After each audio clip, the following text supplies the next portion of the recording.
Good evening. Thank you for the opportunity to speak tonight.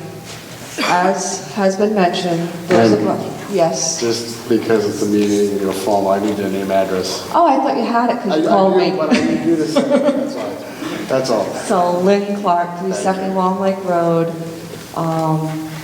So thank you again. Please reset the clock. I haven't used the button yet. Okay. So those of us who have been active opponents of the power plant, we're very happy to hear all of you publicly oppose the project recently.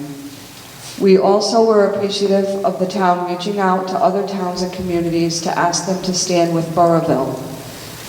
It meant the world to us to have the town's opposition, to have you guys on our side. As a result, we have had towns adopting resolutions in their opposition to this plan.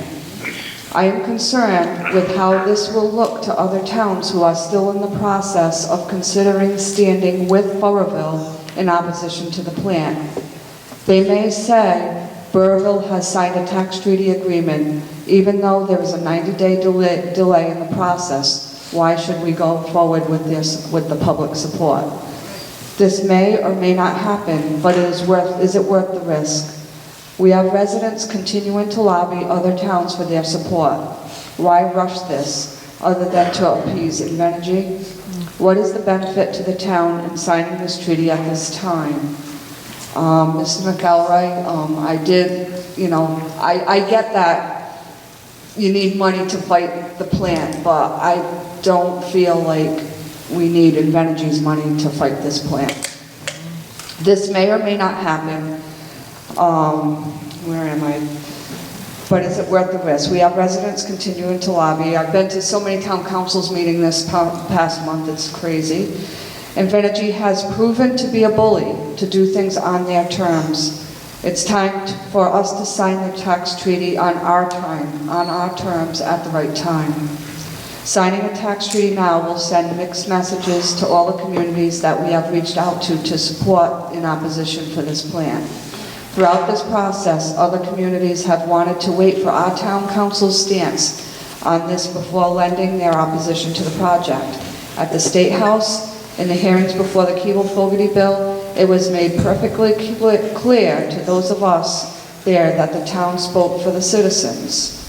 No matter the testimony by anyone that night, all that was referenced to us was the unsigned resolution speaking out against the legislation. To onlookers, it clearly sent mixed messages. Did the town support the power plant or not?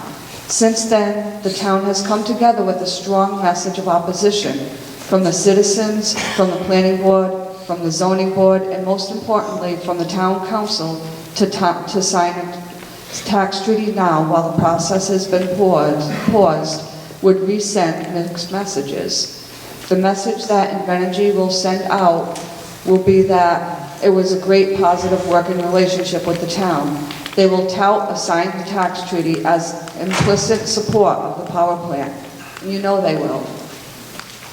Send a message to Invenergy that this is not the right time to sign a tax treaty.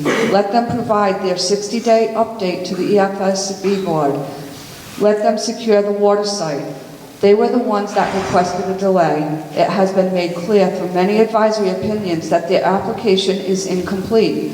They should be required to complete their application fully and be transparent with their plans. How is it possible to adequately determine fair value for tax purposes without fully knowing their plans? Once a tax treaty is signed, it cannot be undone. The town won't be able to say, well, we didn't know that was going to happen. If you truly want to protect the town, do not sign the tax treaty at this time. Make Invenergy provide the information they have been promising for months.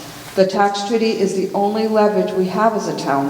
Please do not give another gift to Invenergy. Delay the tax treaty.